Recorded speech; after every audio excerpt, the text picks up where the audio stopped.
Narinig ng lahat ang malakas na tinig ni Doña Gregoria sa gitna ng engrandeng party. Kung tunay kang asawa ng anak ko, bakit suot mo ang uniforme ng katulong? Bagay sa'yo yan, Alona. Dahil isang hamak ka lang. Tumawa mga bisitang nakamasid. Pinahiya siyang parang alila. Ramdam ni Alona ang pag-apak sa kanyang dangal. Nangingilid ang luha habang pinipilit ng ngumiti. Ngunit biglang bumukas ang malalaking pinto at pumasok ang isang babae na kinilabutan ng lahat. Napatigil ang Donya, nanlumo at napaluhod dahil naroon ang pinakakilalang pangalan ng bansa. At nang magsalita ang dalaga, tumigil ang mundo. Kapatid ko siya. Kung bago ka pa lang sa channel neto, ibang kwento ni Ate Jane, istorya mo, ikwento ko. Huwag kalimutang pindutin ang notification bell at subscribe po. Tahimik ang buong mansyon ng umagang iyon. Tanging kaluskos sa mga kasambahay at tiktak ng malaking orasan sa sala ang naririnig. Sa ikalawang palapag, dahan-dahang nagmulat ng mata si Alona. Mahina siyang bumangon. Hawak ang malamig na bedsheet at napatingin sa paligid. Kahit ilang buwan na siyang nakatira sa bahay ng pamilya ng kanyang asawa, hindi pa rin niya maiwasan ang makaramdam ng pagkailang. Ang kisame ay gawa sa pinong kahoy. May mamahaling chandelier at bawat sulok ng silid ay puno ng dekorasyong imported. Hindi ko talaga mundo to. Bulong niya sa sarili habang pinapahid ang sariling pawis. Si Alona ay isang simpleng babaeng mula sa probinsya. Lumaki siya sa payak na pamumuhay. Nanguhuli ng isda ang kanyang ama at nagtitinda ng gulay naman ang kanyang ina. Noon, hindi sa panaginip ay hindi niya akalaing papasok siya sa ganitong marangyang pamumuhay. Pero nagbago ang lahat nang makilala niya si Ramon. Isang mabait at matalinong binata na anak ng mayamang pamilya. Nagmamahalan sila at sa kabila ng pagtutol ng pamilya ng lalaki, ikinasal din sila. Subalit ang pinakamatinding pagsubok niya ay ang kanang biyenan, si Doña Gregoria. Kilalang kilala ito sa lipunan. Istrikta, palautos at walang inaatras ang laban. Para sa kanya, ang anak niyang si Ramon ay nararapat lamang sa babaeng kapantay nila sa yaman at estado. Kaya't mula nang pumasok si Alona sa kanilang buhay, araw-araw ay tila bangungot para sa kanya. Alona! Malakas na sigaw mula sa ibaba nang nagbabalik na katinoan ni Alona. Dalay-dali siyang bumaba. Naabutan niya si Doña Gregoria sa kusina. Naka-morning gown pa at hawak ang tasa ng kape. Nakasimangot ang mukha nito at halatang inis na inis. Bakit ba ang tagal mo? Hindi mo ba naisip na dapat handa na ang kape ko pagkagising ko? Singhal ng Donya. Pasensya na po ma, aayusin ko na po. Mainang sagot ni Alona, sabay kuha sa takore. Pinanood lang siya ng matanda, pero maya-maya'y muli itong nagsalita. Tingnan mo nga naman, babaeng walang alam sa buhay. Naging asawa pa ng anak ko. Ano bang meron sa'yo? Maliban sa magandang mukha, wala ka ng dalang dangal. Hindi na sumagot si Alona. Pinili niyang manatiling tahimik. Bagamat ramdam niya ang sakit ng bawat salitang binitiwan ng kanyang biyanan. Pagkatapos magtimpla ng kape, iniabot niya ito kay Doña Gregoria. Ngunit imbes na tanggapin ng maayos, biglang tumikim ang matanda at sinadya pang marinig ang lahat. Mga kasambahay, tingnan niyo nga itong manugang ko. Dapat asawa ng anak ko. Pero ang kilos, mas hamak pa sa katulong. Baka mas bagay na sa inyo na lang siya sumama. Nagtinginan ng mga kasambahay. May ilan na nakaramdam ng awa, pero may ilan din namang lihim na natawa. Grabe naman si Donya, bulong pa ng isa. Asawa na nga ng amo natin, pinapahiya pa. Namulang pisngi ni Alona. Pakiramdam niya yung nilulunod siya sa hiya. Alona, patuloy ni Doña Gregoria. Pakilinisan ang lahat ng vase sa sala. Ingatan mo ha? Isa lang dyan ang mabasag, isusumbong kita kay Ramon at papipiliin ko siya kung sinong mahalaga. Ikaw o ang kayamanan? Parang binuhusan ng malamig na tubig si Alona. Tumango na lang siya at kinuha ang pamunas. Habang pinupunasan ng mga vase na may gintong ukit, hindi niya maiwasang mapaluha. Ganito na lang ba palagi? Kailan kaya niya ako matatanggap? Bulong niya. Dumating si Ramon, bagong gising at agad siyang nilapitan. Han, bakit ka umiiyak? Bulong nito habang hawak ang balikat niya. Mabilis siyang pinahid ang luha at ngumiti. Ah, wala to, napagod lang ako. Ngumiti si Ramon. Pero halatang pangungutya sa mata ni Doña Gregoria na nakamasid sa kanila mula sa pinto. Anak, huwag mong palitan ng lambing ang disiplina. Kung hindi ko tuturuan ng asawa mo, hihilahin niya pababa ang pangalan ng pamilya natin. Naman, tangi lang na nasabi ni Ramon. Ngunit hindi na ito nagtagal pa sa silid. Naiwan si Alona, nakaramdam lang ng lalong pagkabigo. Alam niyang mahal siya ng asawa, pero alam din niyang mahina ito pagdating sa kanyang ina.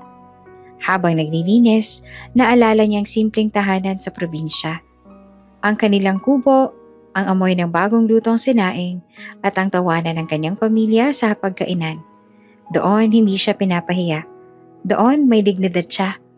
Ngunit dito sa mansyon, para siyang alipin. Alona, bilisan mo dyan!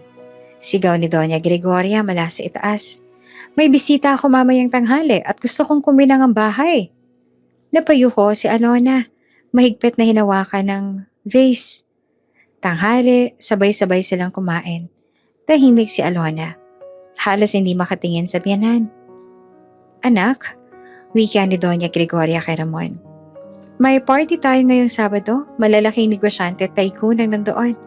Hindi pwedeng mapahiya ang pamilya natin. Tumango naman si Ramon. Siyempre ma, kasama si Alona siyempre. Biglang natahimik ang Donya. Tapos tumingin ng masama kay Alona. Kasama siya? Baka lalo lang tayong mapahiya. Natigilan si Alona. Hindi niya alam kung ano ang ibig sabihin ng biyanan. Pero may kaba na siyang nararamdaman. Habang nagtatapos ang kanilang tanghalian, alam ni Alona na mas matindi pa ang mga darating na pagsubok. Ngunit hindi pa niya alam kung gaanong kabigat ang ibibigay na utos ng kanyang biyanan sa mga susunod na araw. Maagang umaga, abala ang mga kasambahay sa mansyon. Ang mga katulong ay naglilinis, nag-aayos ng mesa at may mga pumapasok pang delivery ng mga gown at alahas para kay Doña Gregoria. Halatang may malaking okasyon na parating. Habang nakaupo si Alona sa gilid ng sala, nakikinig siya sa mga utos ng biyanan. Siguraduhin niyong kumikintabang sahig. Baka dumating ang mga bisita ko at makita nilang madumi ang bahay ko. At yung mga bulaklak, palitan ng bago. Ayoko nang nalaranta. Madiin ang utos ni Doña Gregoria. Lumapit si Ramon kay Alona. Han, huwag ka na munang kabahan. Malaking event to. Pero kasama ka, syempre. Gusto kong ipakita sa lahat na asawa kita. Ngumiti si Alona kahit ramdam niya ang kaba. Sana naman hindi ako mapahiya, Ramon. Hindi ko alam kung paano ako makikihalubilo sa mga taong ganong kataas ang tingin sa sarili. Bago pa siya makapagsalita ulit, bumaba si Doña Gregoria. Nakasuot ng silk robe. May hawak na wine glass kahit umaga pa lang. Tiningnan niya si Alona mula ulo hanggang paa na para bang sinusukat ang halaga niya. Alona, malamig na tinig ng Donya. Bukas na ang party. At gusto kong alam mo kung saan ka lulugar. Nagulat si Alona. Po, ano pong ibig niyo sabihin, ma? Ngumisi si Gregoria. Hindi ka bagay suotan ng gown at iparada bilang asawa ng anak ko. Mas babagay sa'yo ang uniform ng mga katulong. At yan ang susuotin mo bukas. Parang gumuho naman ang mundo ni Alona. Hindi siya makapagsalita. Pero maasawa po ako ni Ramon. Hindi ba't eksakto? Putol ng Donya. Asawa ka niya, pero hindi ka kapantay ng pamilya namin. Kaya kailangan mong malaman ang lugar mo. At kung gusto mong manatili rito, sumunod ka na lang sa akin. Ma, sobra naman yan. Biglang sabat na Ramon. Tumayo siya at hinarap ang ina. Hindi ko hahayaang ipahiya si Alona sa harap ng lahat. Tumawa si Donya. Malamig na halakhak na umalingaw-ngaw sa buong sala. At anong gagawin mo, Ramon? Hahamunin mo ako? Baka nakakalimutan mo kung sino ang dahilan kung bakit may kinaroroonan ka ngayon. Kung hindi dahil sa akin, wala ka sa posisyon mo bilang doktor sa pinakamalaking ospital at wala kang mamanahin ni isang kusing. Napatigil si Ramon. Kita sa mukha niya ang galit, pero nangingibabaw ang takot. Huminga siya ng malalim at tumalikod. Hindi naman makatingin kay Alona. Napaiyak si Alona pero agad niya itong pinahid. Kung yan po ang gusto niyo, ma, wala po ako magagawa. Kinabukasan, habang abala sa paghahanda, ipinatawag ng Donya si Alona sa kanyang kwarto. Doon, nakalatag ang isang uniforme ng katulong. Puting blouse at itim na palda na may apron.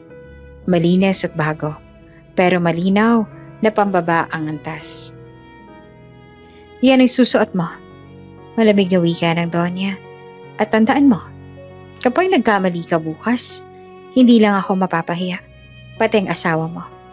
Gusto mo bang sirain ang pangalan niya? Kinuha ni Alona ang damit. Nanginginig ang mga kamay. Pakiramdam niya ay tinanggalan siya ng pagkatao. Ma, please naman. Pagmamakaawa ni Ramon na sumunod sa kanila. Huwag na natin gawin to, masisira si Alona. Ramon! Matalim na sigaw ng ina. Kung hindi mo kayang pangalagaan ang pangalan ng pamilya natin, ako ang gagawa.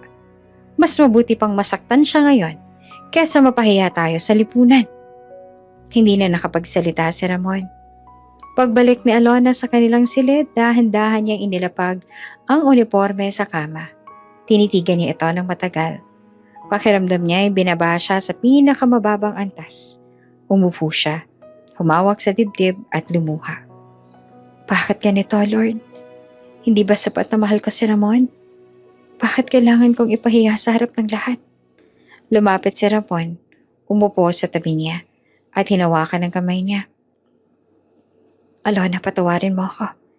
Hindi ko kayang kontrahin si Mama. Pero pangako, hindi kita pababayaan.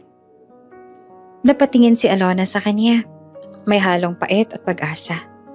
Pero Ramon, hanggang kailan ka ba mananahimik? Kailan mo ko ipaglalaban? Hindi na nakasagot si Ramon. Niyakap na lang niya ang asawa, habang si Alona ay tahimik na umiiyak sa dibdib niya. Tinagabihan bago matulog, muling dumating si Doña Gregoria sa kanilang silid. Tumayo siya sa pinto, nakangisi.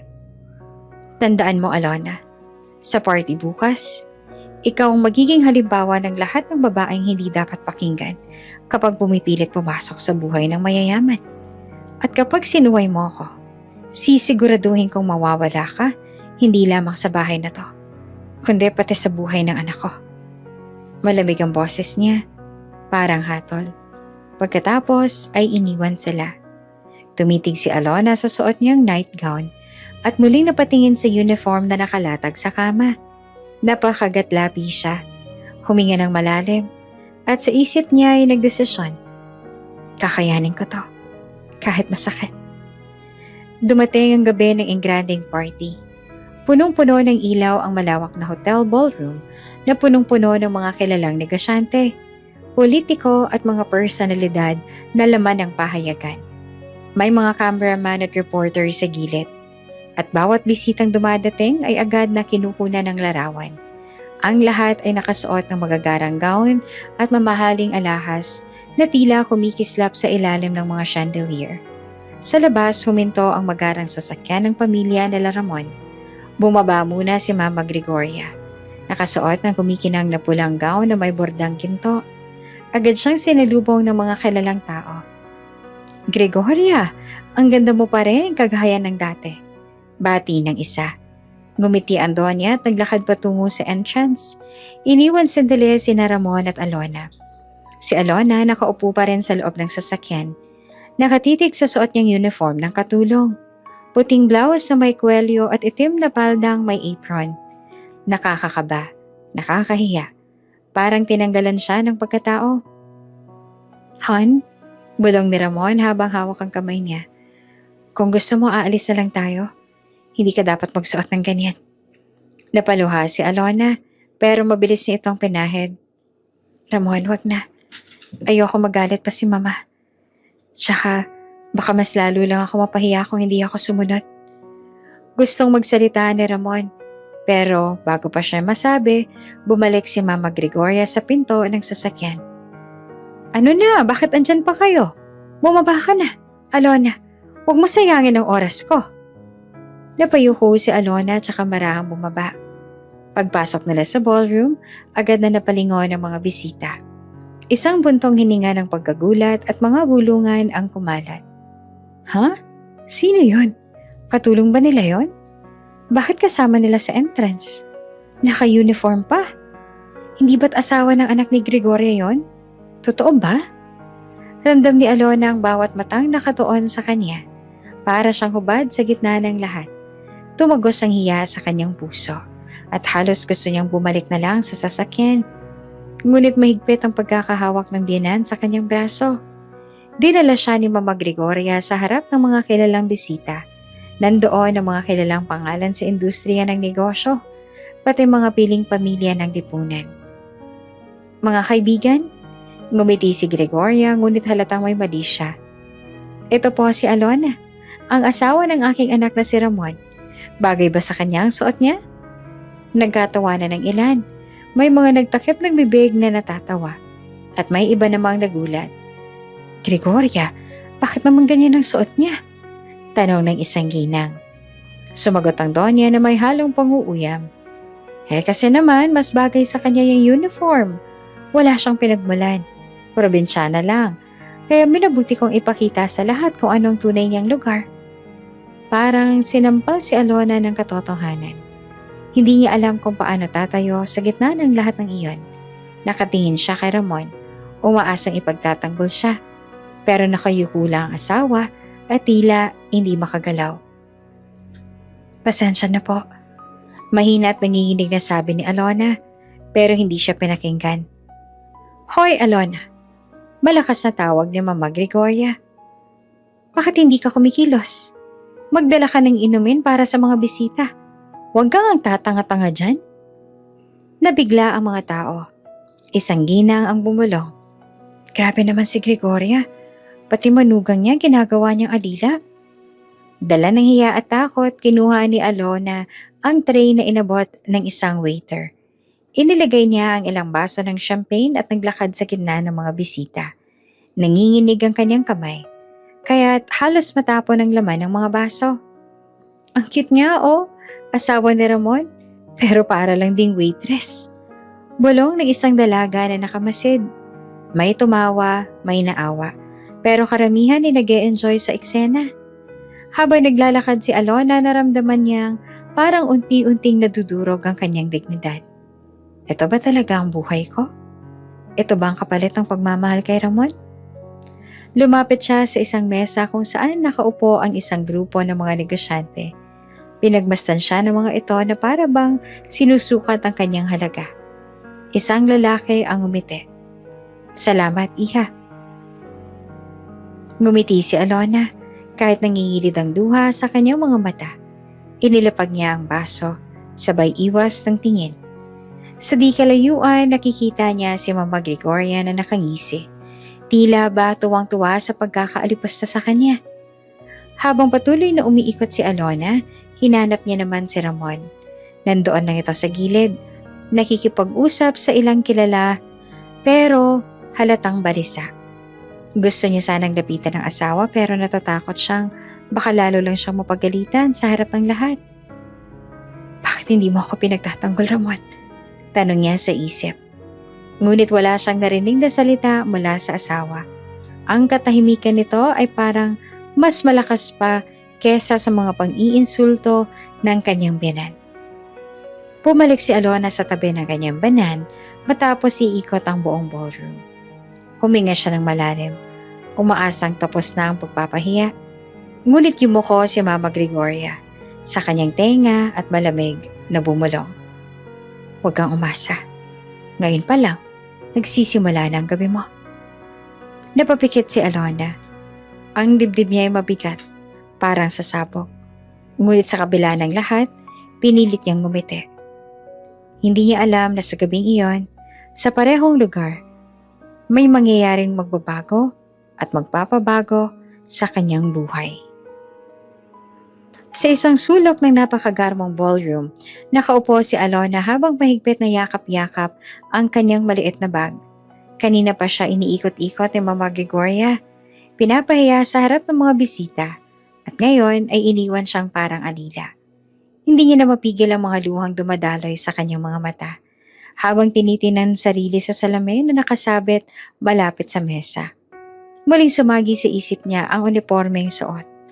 Para siyang hindi asawa ng anak ng pamilya, kundi isa lamang empleyado na napadpad sa maling lugar.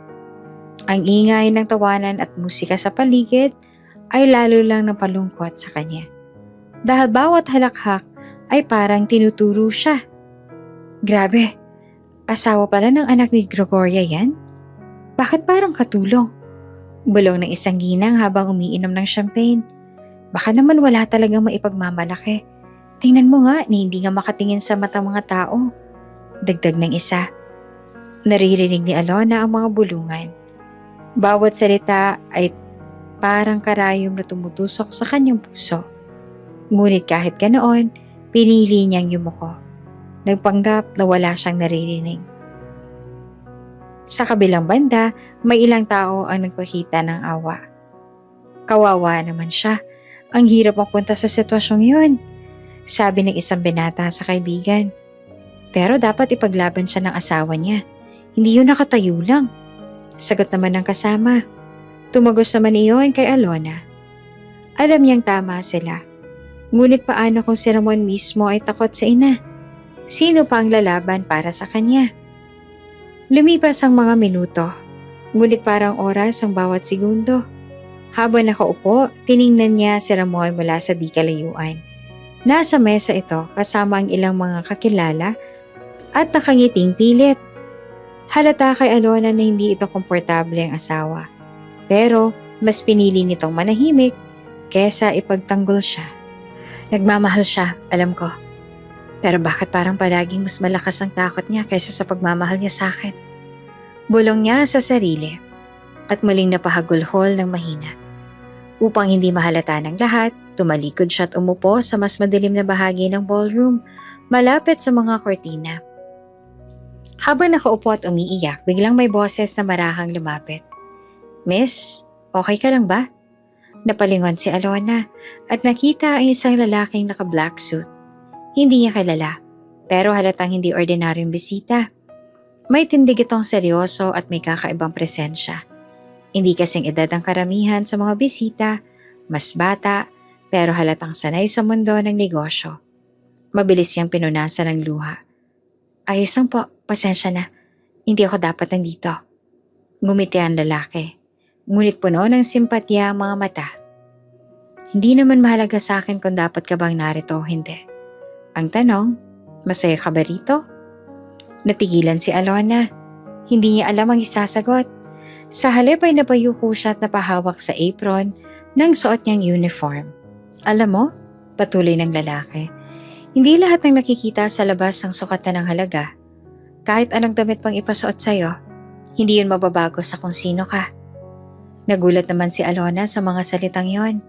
Sanay siyang hamakin ng kinambyanan. Sanay siyang manahimik. Ngunit ngayon, may isang estranghero na nagsasalita ng mga bagay na gusto niyang marinig. Bahagya namang napangiti si Alona, kahit nangingilit pa ang luha. Salamat po. Ngayon lang may nagsabi sa akin ng ganyan. Hindi mo kailangang magpasalamat, sagot ng lalaki. Minsan, kailangan lang natin ng paalala na hindi tayo dapat tapakan kahit kanino. By the way, ako nga pala si Marco. Alona, mahina niyang sagot, sabay abot ng kamay. Sandaling nagkamay ang dalawa. Sa di kalayuan, hindi naman nakaligtas kay Mama Gregoria ang eksenang iyon. Napakunot ang noon niya at agad na nilapitan si Ramon. Anak, tingnan mo yung asawa mo. Nakikipag-usap sa kung sino-sino. Hindi mo ba siya pagbabawalan? Ma, mahina lang ang sagot ni Ramon pero halatang kabado. Muling lumapit si Mama Gregoria kay Alona. Anong ginagawa mo rito sa sulok? At kung kani-kanino ka nakikipag-usap, hindi ka ba marunong humiya? Nagulat si Alona. Mabilis na tumayo at yumuko. Pasensya na ma, wala naman po akong ginagawa. Huwag mong ipahiya ang pamilya namin sa harap ng lahat. Bumalik ka ron at huwag ka makikipag-usap kung kani-kanino. Tumalikod si Mama Gregoria at muling naglakad pabalik sa mga bisita. Iniwan si Alona na nakatayo. Nanginginig pa rin ang kamay. Si Marco naman ay marahang bumulong bago tuluyang lumayo. Kaya mo yan. Huwag kang matakot. Nagpatuloy ang party, ngunit para kay Alona, mabigat ang bawat sandali. Habang ang lahat ay sumasayaw, nagtatawanan at nagbubunyi, siya ay nanatiling nasa gilid. Pinipilit magpanggap na wala siyang nararamdaman. Subalit sa kabila ng lahat ng sakit at kahihiyan, may maliit na sinag ng pag-asa ang dumampi sa kanyang puso. Mula sa isang estranghero na nagpapaalala na may halaga siya, ngunit alam ni Alona, hindi pa dito nagtatapos ang kanyang pagtitiis. Biglang bumukas ang malaking pinto ng ballroom. Kasabay ng malamig na hangin mula sa hallway, pumasok ang isang babae na agad na umagaw ng atensyon ng lahat. Ang kanyang gown ay kulay pilak, kumikislap sa bawat ilaw ng chandelier. Matangkad, elegante, at may tindig na parang reyna. Siya ba yun? Bulong ng isa. Hindi pwedeng siya nga. Isabela Monteverde! Sigaw ng isang bisita. Halos mapasigaw sa kilig. Agad na nagsimula ang bulungan at pagtilian ng mga tao. Sino ba naman ang hindi makakakilala kay Isabela? Siya ang nagmamay-ari ng mga kilalang hotels at fashion empire. Madalas sa laman ng business magazines at international forums. Para siyang isang alamat na nagkatawang tao sa harap nila. Halos sabay-sabay na napalingon ng mga bisita. Ang mga violinist na tumutugtog ay natigilan. Ang mga waiter ay napahinto. Ang buong ballroom ay tila natulala sa presensya ng bagong dating.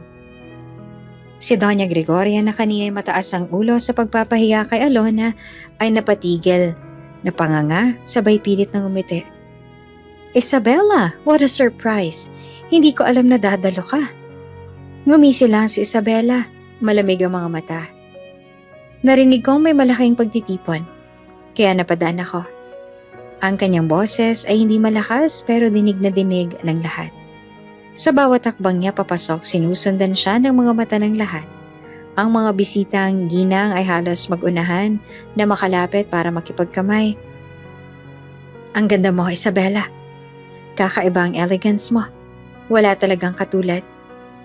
Ngunit hindi sila pinansin ni Isabela. Sa halip ay naglakad siya ng diretsyo. Ang mga mata ay nakatuon sa isang sulok ng hall kung saan naroon si Alona. Nabigla si Alona. Hindi niya alam kung bakit siya tinitigan ng isang tulad ni Isabela. Napayuko siya, nanginginig. Iniisip na baka mas mapahiya siya kung lalapit pa ang pinakamayamang babae ng bansa sa kanyang kinaroroonan. Bakit parang kay Alona nakatingin si Isabela? Imposible. Bakit siya interesado sa isang katulong? Hindi ba't asawa siya ng anak ni Gregoria? Nakakahiya naman. Ang mga bulungan ay lalong nagpalala ng kaba ni Alona. Tumigil si Isabela ilang hakbang mula kay Alona. Ang buong hall ay halos huminto sa paghinga. Ang mga mata ni Isabela ay nakatuon lamang sa kanya. Ngumiti si Isabela, bahagya, ngunit sapat para magdulot ng tensyon sa buong paligid. So, ikaw pala. Hindi maintindihan ni Alona ang ibig niyang sabihin. Natulala siya, hindi makapagsalita, at napakagatlabi para hindi tuluyang umiyak. Si Doña Gregoria ay halatang nag-aalala. Lumapit siya sa tabi ni Isabela at nagpanggap na masigla. Isabela, halika sa mesa namin. Huwag mong pansinin ang mga walang halaga. Sabay tingin kay Alona na may pang-iinsulto. Ngunit hindi gumalaw si Isabela. Nakatitig pa rin siya kay Alona. Nababalot ng kaba ang lahat. Alam ng mga tao na may kakaiba sa tensyon sa pagitan ni Isabela at Alona. Pero walang makasiguro kung ano iyon. Si Ramona kanina ay tahimik lang ay lalo pang natigilan. Bakit kay Alona nakatingin si Isabela? Anong koneksyon nila? Tanong niya sa isip. Nagpatuloy ang katahimikan sa loob ng ballroom matapos ang biglaang pahayag ni Isabela. Ang lahat ng bisita ay nakapako ang mga mata sa dalawang babae sa gitna ng hall. Ang ape at ang mga pangyarihan magkahawa kamay. Alona, kapatid ko. Muling ulit ni Isabela nang mas malinaw at mas malakas. Parang kumidlat ang bawat salita sa pandinig ng lahat. May mga ginang na natulala. May mga ginoo na napapitaw ng baso. At ang ilan na may halos hindi makapaniwala. Si Doña Gregoria ay nanigas sa kinatatayuan niya. Hindi makagalaw. Hindi makapagsalita. Kanina lamang, siya ang pinakamataas ang tinig. Nangingibabaw sa lahat. Ngayon, siya ang naging tampulan ng mga matang puno ng tanong at panghuhusga. Gregoria, alam mo ba to? Tanong ng isa sa mga kaibigan ng Donya, halatang may halong pang-uuyam. Paano mo na ipaliwanag yan? Kapatid pala ng pinakamayamang dalagang manugang mo. Dagdag pa ng isa. Hindi nakasagot si Gregoria. Sa bigat ng mga tingin, unti-unti siyang napaupo sa kanyang upuan. Hindi dahil sa pagrespeto, kundi dahil sa kahihiyan. Hinila ni Isabela si Alona papalapit sa gitna ng entablado kung saan nakahanda ang mikropono para sa mga talumpati. Hindi niya na inalintana ang nakaplano. Ang gabing iyon ay magiging kwento nila. Everyone, nagsimula si Isabela, hawak ang kamay ng kapatid. Marahil ay nagulat kayo. Ako man ay hindi inaasahan ng pagkakataong ito. Pero hindi ko hahayaang maliitin ang taong pinakamahalaga sa akin. Napatitig siya kay Alona at ngumiti. Kapatid ko si Alona. Iniwan siya ng aking ina noon. Hindi dahil sa pagkukulang, kundi dahil gusto siyang ilayo sa panganib. Ako ang naiwan. Ako ang lumaban. At sa bawat hakbang, dala ko ang pangakong hahanapin ko siya. Naiyak si Alona. Nanginginig ang kamay na hawak ng kanyang ate. Ate, akala ko wala na akong pamilya. Akala ko mag-isa lang ako. Hindi ka kailanman nag-iisa. Sagot ni Isabela. Mahigpit ang kapit. Muling nagbulungan ng mga tao. Ano raw? Iniwan ng ina? Paano nangyari yun? Kaya ipinaliwanag ni Isabela. Noong bata pa kami may banta sa negosyo at sa buhay ng aming pamilya. Ang aming ina, napilitan na ilayo si Alona para hindi siya madamay. Ako naman, naiwan. At sa hirap ng buhay, pinili kong magtaguyod mag-isa. Nagsimula ako sa maliit na negosyo hanggang makarating ako sa kinaroroonan ko ngayon.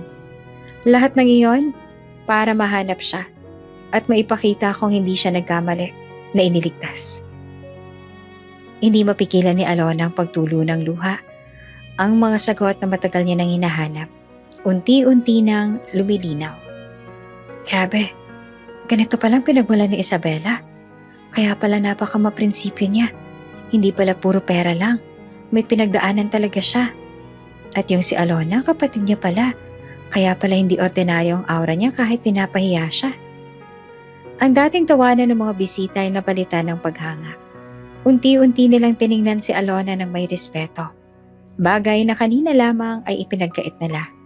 Samantala si Gregoria ay halos hindi naman makahinga sa hiya.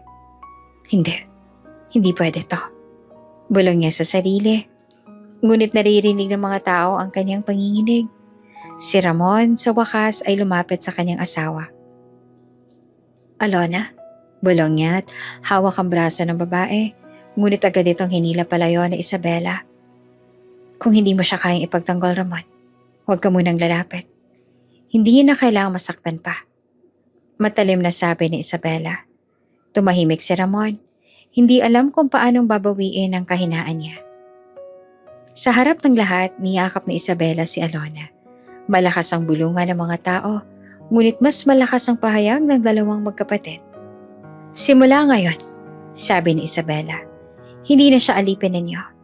Siya ay isang Monteverde, at siya ay pamilya ko. Muling nagpalakpakan ng ilan sa mga bisita, at ang mga reporters ay nagsimulang kumuha ng litrato. Naramdaman ni Alona na ang gabing puno ng kahihiyan ay unti-unting nagiging simula ng kanyang muling pagkabuhay. Hindi man mawala agad ang sakit ng mga nangyari, ngayon ay alam niyang may kakampi siya at higit pa sa lahat, may pamilya siyang handang ipaglaban siya. At sa gitna ng lahat, habang nakatingin siya kay Mama Gregoria na nandulumong nakaupo, ramdam niyang nagsisimula na ring mabasag ang kapangyarihang matagal nang gumagapos sa kanya. Matapos ang matapang na pahayag ni Isabela na si Alona ay kanyang kapatid, biglang nag-iba ang ihip ng hangin sa loob ng ballroom. Kanina lamang, si Alona ay pinagtatawanan, pinapahiya at trinatratong parang adila. Ngunit ngayon, lahat ng mata ay nakatuon na sa kanya, nang may halong gulat, paghanga at pagsisisi. Hindi ko akalaing kapatid pala siya ni Isabela Monteverde. Bulong ng isang ginang habang halos manginig ang hawak na baso. Kaya pala may kakaiba siyang ganda, kahit naka-uniform lang kanina. Grabe, mula sa pagiging ape, naging biglang prinsesa sa isang iglap lang. Naramdaman ni Alona ang bigat ng mga matang nakatingin sa kanya, ngunit hindi na iyan kagaya ng kanina. Hindi na puro pagmamata, may halong takot at respeto na ang kanilang tingin. Isang waiter ang nakayukong lumapit at inalok siya ng champagne. "Ma'am, para po sa inyo." Iyon ang unang beses na tinawag siyang ma'am sa gabing iyon, at ramdam ni Alona ang bigat ng pagbabago. Samantala si Ramon ay nananatiling tahimik sa tabi. Habang nakikita niyang nakatayo ng taas na si Alona sa tabi ni Isabela, hindi niya maiwasang makaramdam ng matinding hiya. Bakit hindi ko siya ipinaglaban? Tanong niya sa sarili. Bakit pa palagi ako natatakot kay mama? Ang mga kaibigan niyang doktor at negosyante ay nagbulungan din. Ramon, hindi mo ba alam na kapatid ni Isabela ang asawa mo? Kung alam niya, bakit hindi niya ipinagmalaki? Sayang, dapat siyang unang nagsabi. Ramdam ni Ramon ang pagdududa ng mga tao. Sa halip na siyang humanga sa asawa, siyang napahiya dahil sa kanyang katahimikan at kahinaan. Hindi nakaligtas ang buong eksena sa mga kamera.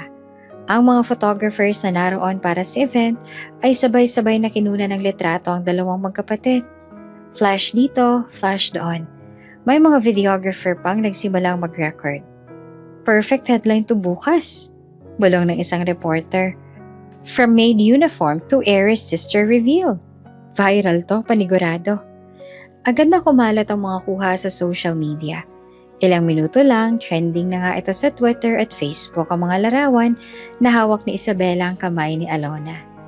Ang caption ng ilan, From Shame to Fame, Alona Monteverde. Donya, napahiya sa harap ng magkapatid. Sa gitna ng lahat, si Alona ay nakatayo na ngayon na hindi na nakayoko. Ang dating nanginginig na kamay ay mahigpit nang nakahawak sa kanyang ate. Hindi ko alam kung paano ko haharapin lahat ng to. Mahinang bulong niya kay Isabela. Hindi mo kailangang magpaliwanag kanino man, sagot ng kanyang ate. Ang importante, alam na nila kung sino ka. Samantala, si Doña Gregoria ay halos hindi alam ang gagawin. Kanina lamang siya ang bida. Pinagtatawanan si Alona sa harap ng lahat.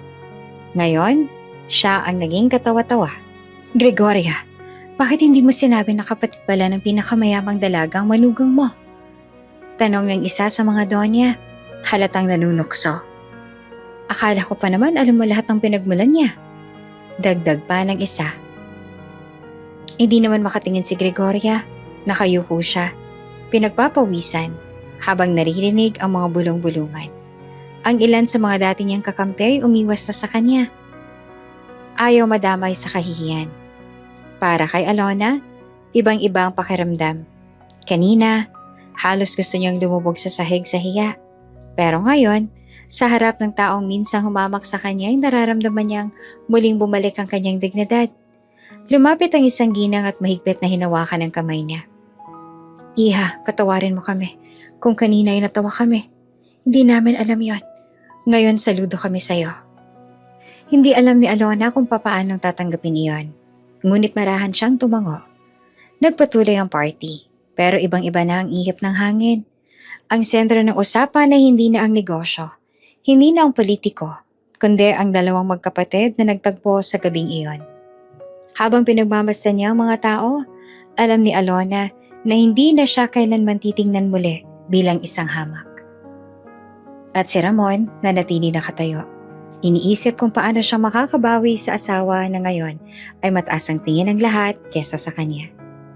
Muling nabalot ng katahimikan ng ballroom matapos magpalakpakan at magbulungan ng mga tao. Nakatayo si Isabela sa gitna. Hawak ang kamay ni Alona. Ang mga mata niya ay matalim. Diretso kay Doña Gregoria na ngayon nakayuko at nanginginig. Pero pilit pinapanday ang postura para hindi tuluyang bumagsak sa kahihiyan. Lumapit si Isabela. Mabigat ang bawat hakbang. Bawat tingin ng tao ay kasabay niya. Tumigil siya sa harap mismo ni Gregoria. Ang tinatapakan ninyo, madiin niyang sambit. Tsaka huminga ng malalim. Kapatid ko. Nag-echo ang tinig niya sa loob ng balwagan. Walang nakabalag. Walang naglakas loob na magsalita. Napalunok si Gregoria. Ramdam ang bigat ng bawat salitang iyon. Ngunit imbes na lumuhod, pinilit niyang magmatigas. Huwag mong gawing drama ang gabing ito, Isabela. Hindi to pelikula. Hindi dahil sinabi mong kapatid mo siya, ay magbabago ng tingin ng lahat sa kanya. Grabe, bulong ng isang ginang sa likod. Kung si Isabela na mismo ang nagsabi, sino pa magdududa? Sagot ng katabi. Napahiya si Gregoria. Dati siyang mataas magsalita. Tingnan mo ngayon na tumeme na. Halos lahat ng bisita ay nakatingin ngayon kay Doña Gregoria, hindi na kay Isabela. Ang mga tingin ay puno ng pang-uusig at panghuhusga. Gumiti si Isabela ngunit malamig. Talaga bang hindi magbabago ang tingin ng lahat? Tingnan mo sila, Gregoria. Kanina nagtatawanan sila sa pagpapahiya mo kay Alona. Ngayon, hindi ba't ikaw ang pinagtatawanan nila? Napalingon ng Donya. Totoo, maraming bisita ang nakakunot ang noo. May ilan pang palihim na nakatawa. At ang iba naman ay halatang umiiwas ng tingin para hindi madamay sa kahihiyan. Ako ang Donya dito. Halos pasigaw na tugon ni Gregoria. Hindi pwedeng lampasan ng kahit sino ang pangalan ko. Pero nilampasan ka na, Mama. Sabat ni Ramon na ngayon lumapit. Hindi man malakas ang kanyang tinig, sapat na iyon para marinig ng lahat. Sa unang pagkakataon, naglakas loob si Alona. Huminga siya ng malalim. At kahit nanginginig pa rin ang kanyang tinig, nagsalita siya. Ma, kahit ilang beses niyo akong pinahiya at gawing alipin, hindi niyo mababago ang katotohanan. Hindi ako tulong dito. Asawa ako ni Ramon. At ngayon may ate ako nandito para ipagtanggol ako. Nagulat ang lahat. Ang babaeng kanina lang ay nakayuko at walang imik, ngayon ay unti-unti nang natutong magsalita para sa sarili. Napangiti si Isabela at pinisil ang kamay ni Alona bilang suporta. Pilit nang umiti naman si Doña Gregoria, pero halatang nanginginig ang labi. Kung kapatid ka man ni Isabela, hindi pa rin kita tatanggapin bilang manugang ko. Kahit anong sabihin ninyo, hindi ka bagay sa anak ko, Alona. Hindi ka kabilang sa mundo namin. Ngunit hindi na iyon tinanggap ng mga tao. Maraming umiling at may isang ginang pa na nagsabi ng malakas. Gregoria, tama na. Sobra ng ginagawa mo. Namutla pa si Gregoria. Ang kanyang kapangyarihan ay unti-unting nadurog sa mismong harap ng lipunan na dati kanyang kinukontra. Si Isabela ay humarap muli sa lahat. Darinig yun na. Ito ang katotohanan. Kung may magtatanong pa, ako ang sasagot. At kung may hahamak pa kay Alona, haharapin muna nila ako. Muling nagpalakpakan ng ilan. Ang mga kamera ay hindi tumigil sa pagkuha ng litrato. Ang eksena ay tuluyan ang naging sentro ng buong bansa sa mga susunod na oras. Habang nakatayo, hawak ang kamay ng kanyang ate, ramdam ni Alona ang unti-unting pagbabago sa kanyang sarili. Ang kahihiyan na matagal niyang tiniis ay napalitan ng lakas at dignidad. Hindi pa tapos ang laban. Pero alam niyang may kakampi na siya at sa unang pagkakataon, hindi siya natakot tumingin sa kanyang biyanan. Sa halip, diretso niyang tinitigan si Mama Gregoria at sa loob-loob niya ay sinabi, hindi na ako dating Alona na tatahimik na lang. Pagkatapos ng mainit na sagutan ni Isabela at Mama Gregoria, akala ng lahat ay tapos na ang tensyon. Ngunit biglang nagsalita si Isabela. Mabigat ang tinig at punong-puno ng determinasyon. Hindi pa dito nagtatapos. Wika niya. Hawak pa rin ang kamay ni Alona. May dapat kayong malaman. Lalo na kayo. Pamilya na Ramon. Nagtinginan ng mga bisita. Halatang sabik sa susunod na revelasyon. Si Doña Gregoria naman ay namutla. Para bang may ideya na sa susunod na sasabihin. Humugot ng malalim na hininga si Isabela. Ang tunay na ama namin ni Alona ay hindi isang ordinaryong tao. Siya ay dati ninyong business partner, si Don Alejandro Ramirez. Biglang nabigla ang lahat. Ang pangalan ni Don Alejandro ay hindi nabago sa mga nanaroon. Siya ang kilalang negosyante noong araw, ngunit misteryosong naglahong parang wala ilang taon na ang nakalipas. Don Alejandro? Bulong ng isang negosyanteng bisita. Pero hindi ba't sinabing nalugi siya at namatay sa utang? Paano naging ama nila yun? Nagpatuloy si Isabela. Walang takot na nakatingin sa Donya. Bago siya mawala, siya ang tunay na kasosyo ng pamilya ninyo. Ang puhunan at ideya sa mga unang negosyo na naging pundasyon ng yaman ng pamilya Villarreal ay galing sa kanya. Napatakip ng bibig ang ilang bisita. Ang yaman na ipinagmamalaki ng pamilya ni Ramon na laging ipinagmumukha ni Gregoria ay may bahaging hindi pala sa kanila. Kumuyom ang kamao ni Ramon. Ma, totoo ba to? Tanong niya, nanginginig ang tinig. Hindi agad sumagot si Doña Gregoria. Kita sa kanyang mukha ang pagkalito at galit. Matagal ko na itong nalaman. Dagdag pa ni Isabela. Pero hinihintay ko lang ang tamang panahon. Hindi ako nakialam sa negosyo noon dahil ang gusto ko lamang ay mahanap si Alona. Pero ngayong hayagang tinatapakan siya, hindi ko nahahayaang manatili sa dilim ang katotohanan. Si Alona na kanina'y tahimik lang ay halos hindi makapaniwala sa narinig. Ate, ibig sabihin, ang kayamanan nila Ramon may kinalaman kay Papa? Tumango si Isabela. Oo, at may bahagi roon na dapat sanay sa atin. Halos magkandara pa ang mga bisita sa pagkwento. Kaya pala may lakas ng loob si Isabela. Kung totoo yan, malaking eskandalo to. Ang Villarreal, ang ipinagmamalaki ng Donya, may bahaging galing pala sa amang ng manugang niya. Naging laman agad ng mga kuha ng reporters ang eksenang ito. Ang mga kamerang kanina pa kumikislap ay lalong tumoble. May mga live posts na ang ilang social media influencers na nasa loob ng event. Hindi totoo yan, sigaw ni Gregoria na nanginginig ang boses. Paninira lang yan para makuha ang kayamanan namin. Lahat ng meron kami ay pinaghirapan ng asawa ko at ng anak kong si Ramon. Ngunit tumayo ang isang matandang lalaki mula sa gilid ng mesa. Siya ang dating board member ng kanilang kumpanya. Gregoria, tigilan mo na. Alam naming lahat kung sino ang tunay na nagsimula ng lahat. Kung hindi dahil kay Alejandro, wala ang Villarreal Group ngayon. Nagulat ang lahat, lalo na si Ramon. Tito, ibig sabihin, alam nyo? Tumango ang matanda. Oo, pero pinili naming manahimik noon. Ang iyong ina, masyadong malakas at mapanghamak. Wala kaming nagawa. Halos gumuho ang mundo ni Doña Gregoria. Ang kanyang mga bisitang dating nakayuko sa kanya, ngayon ay lumapit kay Isabela at Alona. Isabela, kung kailangan mo ng suporta, andito kami. Alona, ang kinin mo ang lugar mo. Dugunin niyo ang pinagmulan ng yaman na ito. Pakiramdam ni Alona ay para siyang inaangat mula sa putik. Kanina lamang ay siyang pinapahiya. Ngayon ay siya nang tinitingala. Ngunit hindi niya maiwasang maluha.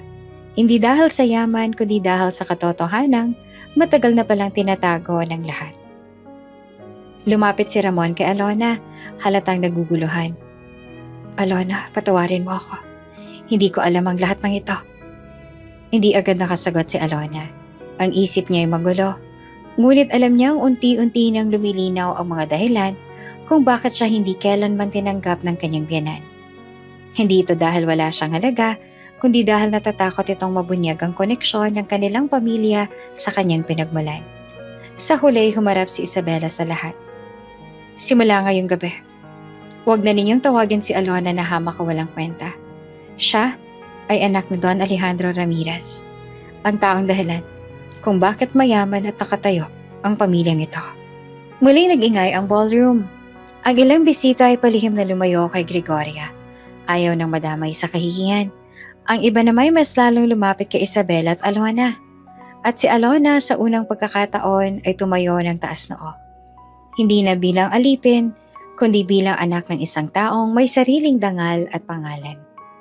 Pagkatapos ng ingrandeng pagtitipon na naging malaking iskandalo, tahimik ang biyahe pa uwi. Nasa loob ng sasakyan sina Ramon, Alona at Mama Gregoria. Si Isabela hindi na sumabay. Nanatili pa sa hotel upang kausapin ng ilang kaibigan sa negosyo. Sa likod ng tinted na bintana, nakatingin lang si Alona sa malayo. Tahimik siyang lumuluha. Hindi na dahil sa kahihiyan, kundi dahil sa bigat ng mga natuklasang lihim. Samantalang si Ramon ay hindi alam kung papaanong sisimula ng usapan. At si Doña Gregoria naman ay nakaupo. Nakataas ang kilay at malamig ang mga mata. Pagdating nila sa mansyon, agad na umakyat si Doña sa silid nito. Ngunit bago siya tuluyang makapasok, tinawag niya si Ramon. Anak, halika muna rito, may dapat tayong pag-usapan. Nagkatingin na naman si Ramon at Alona. Ikaw na muna, Ramon. Aakyat na ako sa kwarto natin. Mahina at pagod na sabi ni Alona. Tumango si Ramon, halatang may kaba at sumunod sa kanyang ina.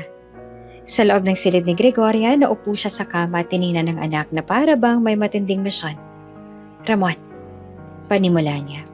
Hindi mo ba nakikita? Ginagamit ka lang ng babaeng yon. Nagulat si Ramon. Ma, anong sinasabi ninyo? Asawa ko si Alona. Hindi niya ako ginagamit. Ginagamit niya ang apelido mo. Ang yaman natin. At ngayon pati ang kapatid niyang si Isabela para sakupin ang lahat.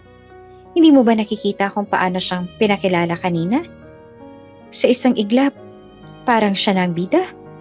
At ikaw, para kang tau-tauhan na hindi makapagsalita. Napatigil si Ramon. Totoo, kanina ay nakaramdam siya ng kahihiyan sa harap ng mga tao. Ngunit hindi niya kayang isipin na si Alona ang dahilan. Lumapit si Gregoria, hawak ang kamay ng anak. Anak, kung mahal mo ko, iwanan mo si Alona bago pa tuluyang masira ang pangalan natin. Hindi na tayo makakabangon kapag nagpatuloy ito. Sa bawat araw na kasama mo siya, lalo tayong lumulubog. Ako ang iyong ina, kaya pakinggan mo ako. Nanginginig si Ramon. Pero ma, mali naman na itakwil ko siya. Asawa ko siya. Mas mali kung hahayaan mong sirain niya ang lahat ng pinaghirapan ng pamilya natin. Kung kinakailangan, ipawalang bisa mong kasal ninyo. Madali lang yan. Akong bahala sa mga abogado. Halos patulala naman si Ramon sa narinig. Hindi niya alam kung anong uunahin. Ang takot na mawala ng respeto ng lipunan o ang konsensyang iniwan ng babaeng mahal niya. Magdamag hindi mapakali si Ramon. Habang nakahiga si Alona, mahimbing na natutulog sa tabi niya matapos ang nakakapagod na araw. Si Ramon naman ay gising, nakatitig sa kisame. Tama ba si Mama? Kung hindi ko siya sinunod, baka lalo lang kaming masira. Pero paano ko iiwan si Alona? Mahal ko siya. Paano kung tama si Isabela? Na mali si Mama at kailangan ko na siyang kontrahin. Napahawak siya sa kamay ng asawa. Tahimik, marahan. Kita niya ang hirap at pagod sa mukha ni Alona. Ngunit naroon din ang katatagan. At doon niya napagtanto. Siya ang dahilan kung bakit ko nararamdaman ang pagiging lalaki. Ang pagiging asawa. Paano ko siya tatalikuran? Kinabukasan habang nag-aalmusal muling nagparinig si Doña Gregoria. Ramon anak, nagdesisyon ka na ba? Hindi pwedeng palampasin ang kahihiyang to. Ikaw ang lalaki, kaya dapat ikaw ang mamili. Pamilya mo o siya? Napabuntong hininga si Ramon. Pinagmasan niya si Alona na tahimik na kumakain ng lugaw. Pilit na nagtatapang-tapangan kahit ramdam ang tensyon. Nabigla si Mama Gregoria. Hindi siya sanay na pinipigilan ng anak. Anak, huwag mong kalimutan. Lahat ng to, ako ang nagtatag. Ako ang dahilan kung bakit may Villarreal Group. Ngunit tumayo si Ramon at marahang hinawakan ng kamay ni Alona. At siyang dahilan kung bakit may Ramon na marunong magmahal. Huwag niyo na akong pilitan, Ma. Nagulat si Alona sa narinig. Sa unang pagkakataon, naramdaman niya na nagsisimula ng pumili si Ramon. Hindi na lang siya tahimik na anak, kundi isang asawa na marunong ring tumayo. Naiwan si Mama Gregoria sa mesa, nanginginig sa galit at hiya. Ngunit sa loob-loob niya, hindi siya susuko. Kung hindi ka makikinig, Ramon, gagawa ako ng paraan. Hindi ako tatalunin ng babaeng yan. At sa kanyang mga mata, Unti-unting bumalik ang apoy ng paghihigante.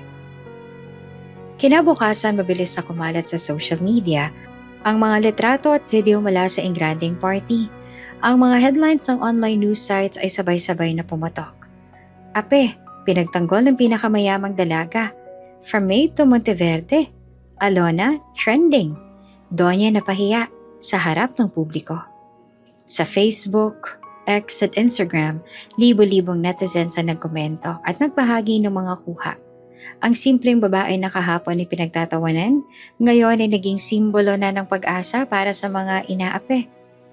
Grabe, nakakaiyak, ang bait ng kapatid niya. Ipinaglaban talaga siya. Dapat lang. Walang may karapatang manghamak ng tao dahil lang sa estado ng buhay. Idol ko na talaga si Alona. Sana lahat ng babae may ganitong dignidad.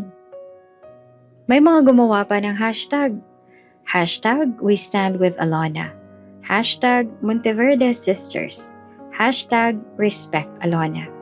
Mabilis itong nag-trending, hindi lamang sa bansa kundi maging sa ibang bansa kung saan may mga hotel at brand si Isabela. Habang hawak ang cellphone, halos hindi naman makapaniwala si Alona sa nakikita. Ang mga post, memes at video ay puro papuri sa kanya. Ramon, tingnan mo to. Balong niya habang pinapakita ang trending topic. Hindi ko alam kung paano ko tatanggapin lahat ng to. Kahapot lang. Lahat sila ay tumatawa sa akin. Hinawakan siya ni Ramon sa balikat. Ngayon naman, lahat sila humahanga na sa'yo. Kasi nakita nila kung paano ka lumaban ng tahimik. Ngumiti si Alona, bagaman may halong kaba. Pero baka lalo lang magalit si Mama. Samantala sa mga karinderya, palengke at pampublikong sasakyan, ang kwento ni Alona ang laman ng usapan. Uy, nakita mo ba sa Facebook? Yung asawa ng anak ni Gregoria, kapatid pala ni Isabela?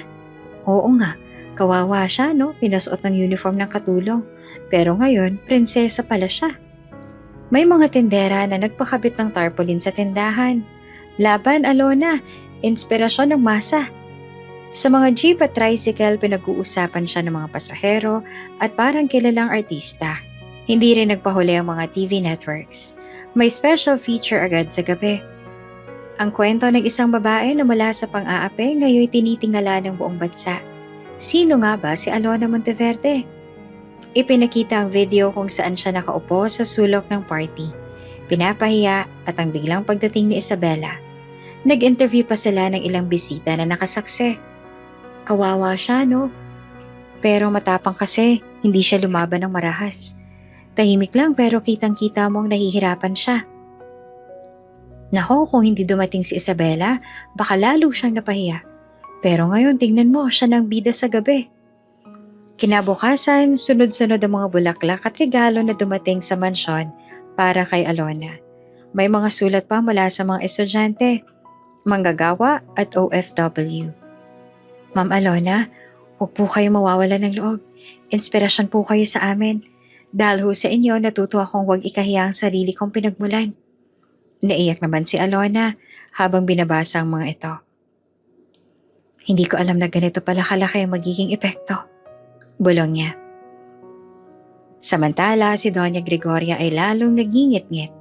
Nakaupo siya sa kanyang silid. Hawak ang dyaryo na may malaking litrato ni Isabela at Alona. Paano nangyari to? Ako ang Doña rito. Ako ang dapat laman ng pahayagan at hindi sila. Galit na sigaw niya. Sinubukan niyang pakalmahin ng isa sa mga kasambahay. Ngunit halos siya'y sigawan nito. Lumabas ka! Huwag mo akong pakialaman. Sa kabila ng galit ng kanyang biyanan, ramdam ni Alona ang mainit na pagtanggap ng publiko.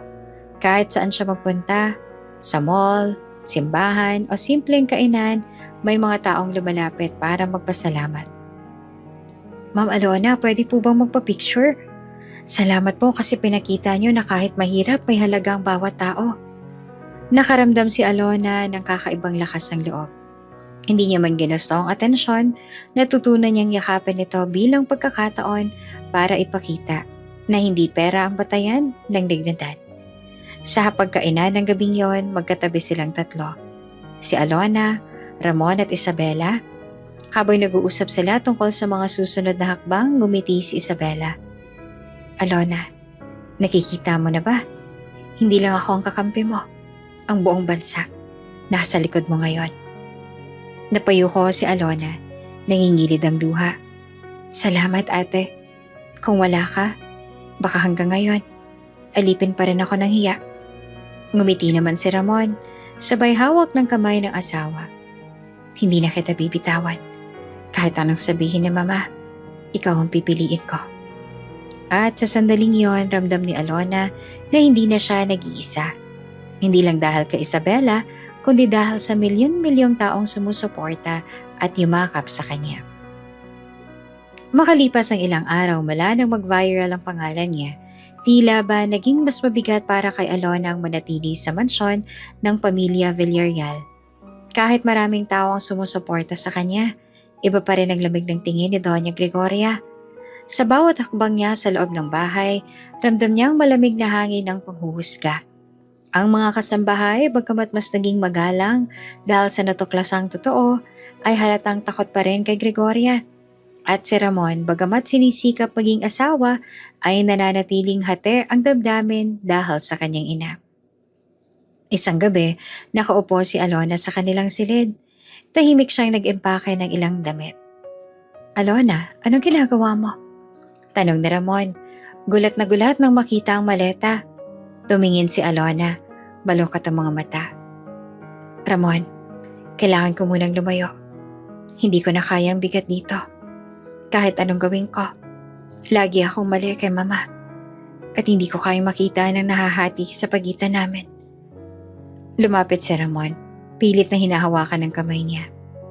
Pero mahal kita at hindi ko kaya na wala ka sa tabi ko. Umiling si Alona.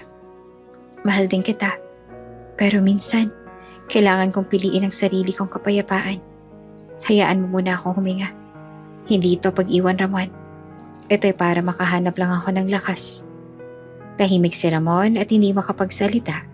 Sa huli yumakap siya ng mahigpit at bumalong. Kung iyan ang kailangan mo, hihintayin kita. Kinabukasan, dumating si Isabela upang sunduin siya. Malalaki ang sasakyang sumundo. Mga itim na SUV na may bodyguards. Nagpaalam si Alona kay Ramon. At kahit mabigat ang loob, tuluyan siyang umalis ng mansyon. Pagdating nila sa bahay ni Isabela, halos hindi makapaniwala si Alona. Isang napakalaking mansyon, mas malaki pa kaysa sa tinitirahan niya sa pamilya Villarreal. Malawak ang hardin, may fountain sa gitna, at mga haligay na parang palasyo. Welcome home, Alona, ngiti ni Isabela. Dito hindi ka alipin. Dito ikaw ay pamilya. Naluha si Alona at niyakap ang kanyang ate. Salamat, ate. Hindi ko alam kung saan ako pupunta kung wala ka. Sa unang araw niya sa mansyon ni Isabela, pinakilala siya nito sa mga tao, mga sekretarya, managers at ilang staff ng kanyang negosyo. Lahat ay nagbigay galang at tinawag siyang Miss Alona.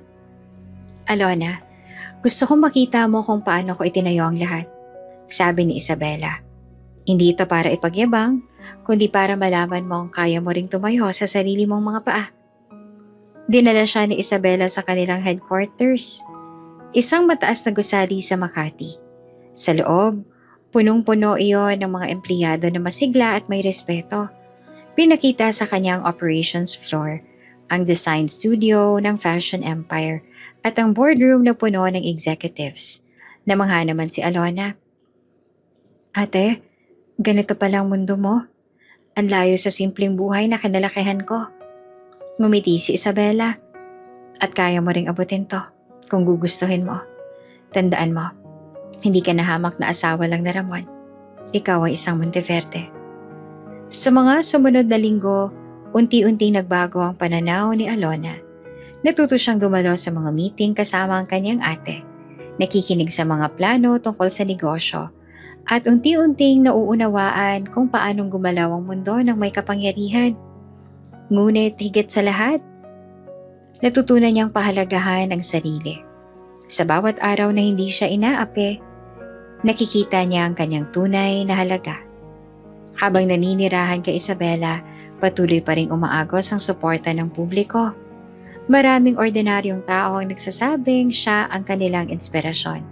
May mga estudyanteng gumagawa ng report tungkol sa kanya. Mga mamamayang nagsasabing nagkaroon sila ng lakas ng loob na ipaglaban ang kanilang dignidad ng dahil sa kanya.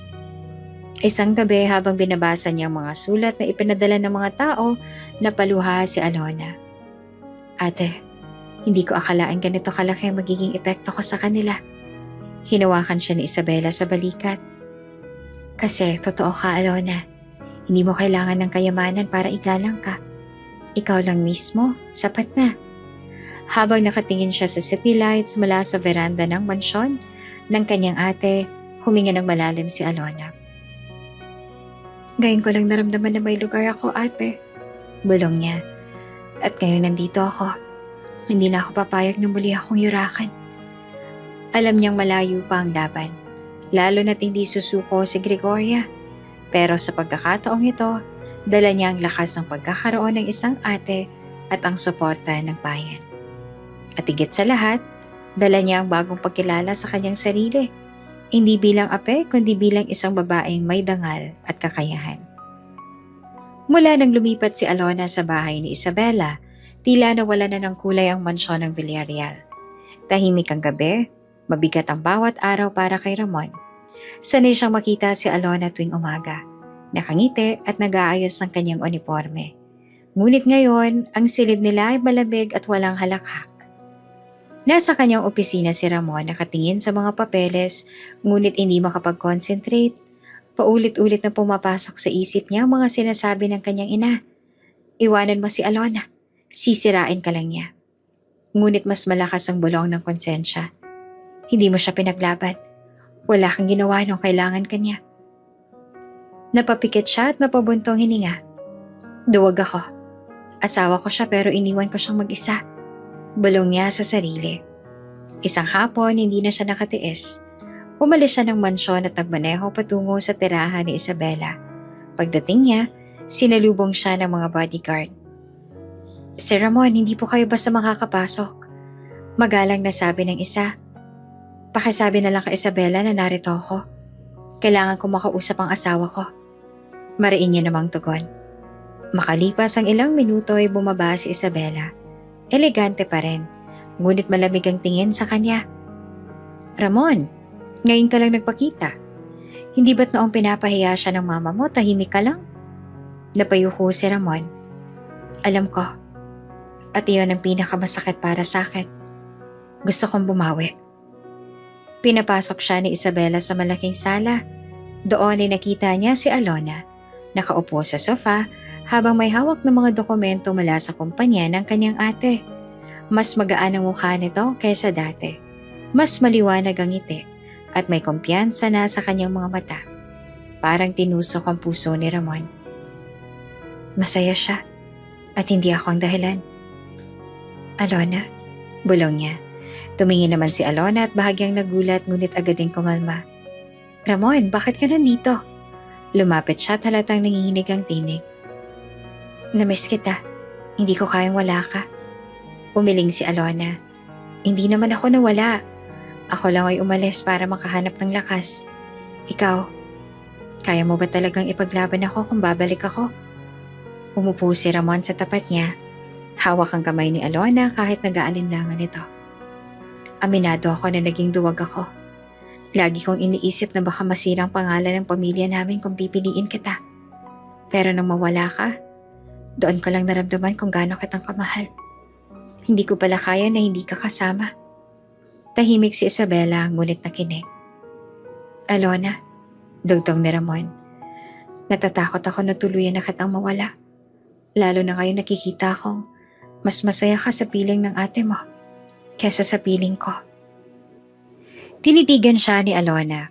Sa unang pagkakataon, hindi siya natatakot magsalita ng totoo. Ramon, mahal kita. Pero hindi na akong Alona na tahimik lang at tatanggapin lahat ng sakit. Natutunan ko ng pahalagahan ng sarili ko. Kung gusto mong bumalik ako, kailangan ko makita na kaya mo akong ipaglaban. Hindi lamang sa harap ng mama mo kundi sa harap ng lahat. Napayuko naman si Ramon, pero ramdam niyang may pag-asa. Sumabat si Isabela. Narinig mo na, Ramon. Hindi na siya yung babaeng kaya mong itago sa anino ng iyong ina. Kung seryoso ka, patunayan mo. Hindi lang sa salita, kundi sa gawa. Tumango si Ramon. Gagawin ko. Hindi ko na siya hayaang apihin ulit. Habang palapas si Ramon matapos ang pag-uusap, tumigil siya sa may pinto at muling tumingin kay Alona. Mahal na mahal kita. Huwag mong tuluyang isarang puso mo. Hindi naman sumagot si Alona. Ngunit sa kanyang mga mata, may halong awa, sakit at pagmamahal. Naiwan siya sa sala. Iniisip kung bibigyan pa ba ng pagkakataon ng asawang minsang pumili ng katahimikan kesa sa kanya. Habang nagmamaneho pa uwi si Ramon, paulit-ulit niyang binigkas sa sarili. Hindi na ako magiging duwag. Kailangan kong ipakita kay Alona na kaya kong tumayo laban kay Mama. At sa sandaling yon, nagsimula ang kanyang pagbabago. Mula sa isang anak na sunod-sunuran lang, patungo sa isang lalaking handang lumaban para sa asawa niya. Maagang-maaga pa lang kumulo ng dugo ni Gregoria. Nakaupo siya sa veranda ng mansyon nila habang binabasa ang pahayagan. Nasa front page na naman sina Isabela at Alona. Magkasama at may headline pa. Monteverde Sisters, bagong mukha ng pag-asa. Halos magitngit siya. Hindi ko hahayaang maagaw nilang spotlight na sa akin dapat. Bulong niya sa sarili. Mabilis siyang nagbihis ng kanyang mamahaling gown at tinawagan ng driver. Ihanda ang sasakyan. Pupunta tayo kay Isabela at sisiguraduhin kong matatapos ang ilusyon nilang dalawa ngayong araw. Pagdating nila sa mansyon ni Isabela, agad siyang sinalubong ng mga gwardya. Ma'am, bawal po kayong pumasok ng walang appointment. Magalang ngunit matatag na wika ng isa. Appointment? Ako si Doña Gregoria Villarreal. Walang humaharang sa akin. Sigaw niya. Sinubukan niyang dumiretso. Ngunit pinigilan siya ng mga gwardya. Narinig naman ito ni Isabela, kaya't agad niyang pinatawag si Gregoria. Lumabas siya sa malawak na pintuan ng mansyon. Elegante sa kanyang business attire. Gregoria, malamig niyang bate. Anong ginagawa mo rito? Dala pa ang buong yabang? Halos magliyab sa galit si Doña Gregoria. Isabela, tigilan mo ang pagkandidili sa kapatid mong yan. Hindi siya bagay kay Ramon. Kung akala mo mapoprotektuhan mo siya sa akin, nagkakamali ka. Sisirain ko siya sa lahat ng tao. Umiling si Isabela, ngunit ngumiti. Hindi mo na kailangang sirain si Alona. Ginawa mo na yan. At nakita ng buong bansa ang resulta. Ikaw ang napahiya. Tigilan mo ako. Hindi mo alam ang kaya kong gawin. Isang salita ko lang, babagsak ang kapatid mo. Ngumiti si Isabela, kumaway sa kanyang assistant at may iniabot na makapal na folder. Ibinukas niya iyon sa harap ng lahat. Tingnan mo muna ito bago ka magbanta. Kinuha ni Gregoria ang papeles, mabilis na nagbasa, at unti-unting namutla ang kanyang mukha. Ano to? Kontrata, sagot ni Isabela na matatag. Ang Villarreal Group of Companies ay may utang na higit na 50 milyong piso sa Monteverde Holdings. At simula ngayong linggo, overdue na yan.